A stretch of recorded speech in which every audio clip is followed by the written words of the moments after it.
Marobe ny zavatra mitranga ao anatin'ny maizina ary ny zavatra ratsy rehetra dia atao ao anatin'ny daholo. Jodana anarako dia arahanao izao. Tafasiry. Matetika isika dia mieritreritra foana fa mandalo ny aizina, kanefa ny aizina ary ny tena mitoetra fa ny hazavana amin'ny mandalo. Efa resahantsika fa ny zaza ny tena matahotra amin'ny maizina ary misy olon-dehibe koa matahotra amin'ny maizina nohon'ny antony manokana. Matetika moa dia ny saina ny tena mamorona zavatra rehefa mitoetra ao anatin'ny maizina ao isika. Ny zavatra nijerena, mety hoe zavatra mampatahotra ka miverinao an-tsaina indray rehefa mijanona irery ao anaty maizina.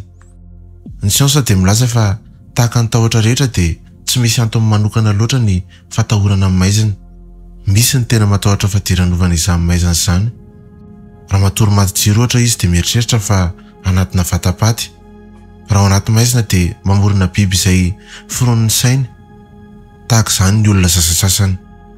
Rehefa namorona ny tan'Andriamanitra dia aizina ny teo voalohany ary izay vao niteny izy hoe misy mazava. Izany hoe maizina izany ny tena nitoetra hatramin'izay. Maro dia maro ihany raha tsy ataon'ny olona ao anatin'ny aizina, ny halatra, ny fanitsakitsahana amin'ny vady sy ny filan-dratsy rehetra.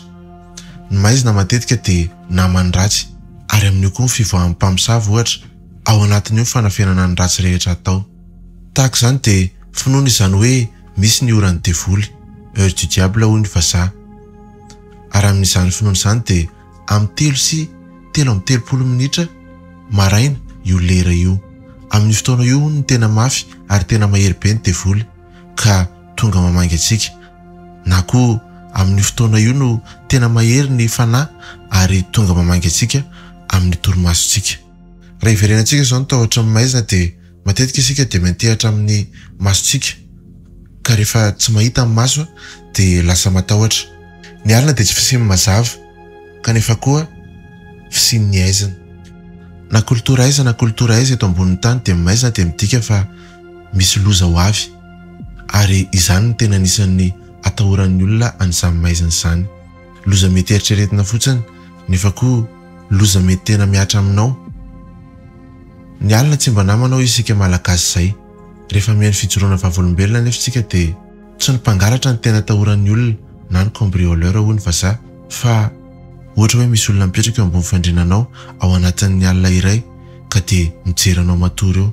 Tahaka an'izany ny tena tahotra ireny olona matahotra amin'ny maizina ireny fa tsy mpangalatra velively. Io olona io koa dia mety eritreretina hoe isintona anao ao ambany fandrinao. Na efa lehibe ary ilay olona dia tsy mizatra an'izany hoe mijanona anaty maizina izany. Matetika koa moa rehefa mbola kelikely ny olona dia miaraka matory amin'ny mpiray-tam-po na amin'ny havana dia rehefa misaraka amin'izay avy eo ohatra hoe mipetradrery sy ny sisa dia lasa matahotra amin'izay. Nanomboka tany amin'ny renaissance tany dia natahotra ny olona, natahotra hoe alevina velona ary hijanona rery maizina ao anatin'ireny vatapaty ireny. Ary izany mihitsy ary ny antony hoe aty amintsika malagasy dia indrasana aloha ny faty izay vao alevina.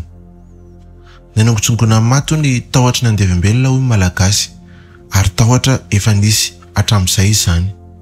Tany Angleterre ohatra tamin'ny taon'ny 1920 sy taon'ny 1970 dia tena natahorana izany hoe ho alevim-belona izany. Satria tamin'izany dia efa 300 ny tahan'ny olona izay mbola velona nefa alevina. Hany ka rehefa ho faty ny olona dia manafatra hoe asio lakolosy eo ambonin'ny fasako ary ataovany fandraika amin'ny tanako ny tady mampanena an'io lakolosy io. Noho izay zany rehefa mbola velona ilay olona ao anatin'ilay fasanao na ao anatin'ilay vatapaty dia afaka misintona aneny tady eny fotsiny dia maneno ilay lakolosy.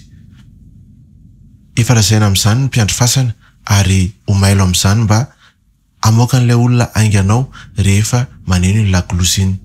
Tamin'ny andron'ny pesta koa ohatra izay alevina miaraka ny olona dia tahaka izany koa ny fanaovana azy mba tsy handevenana olona velona izany. Ny mpiandry fasana izay miandry ny lakolosy aneno dia amoaka ny olona mbola velona ao anaty fasanao. Izany moa dia natao mba tahotra ny andevim-belona ary ho fanamorana amin'ny fandevenana ny olona maro izay maty tamin'ny andro ny pesta. Tamin'izany fomba fanao izany na tonga n'ilay fiteny hoe sauvé par le gang. Izany hoe velona ianao dia tavela rera ao anatin'ilay vatapaty ao dia misitona niny laklosiny fotsiny dia maneno iny ary misy mamoaka anao io. Voasika manko fa nisy tamin'ireny vatapaty ireny izay rangotry ny olona izay maty tao anatiny nohon'ny izay fahadisoan'ny dokotera izay hoe mbola velona ilay olona nefa tonga dia nalevina. Tahotra tena miparitaka izany ary eritrereto hoe ianao rery ao anatina vatapaty, ao anatin'ny maizina, tsisy jiro, tsy azo ampiretina ny jiro satria tsy nisy ny homana hanome jiro anao. Jodany anarako, tena raha anao teo. Tafasiry.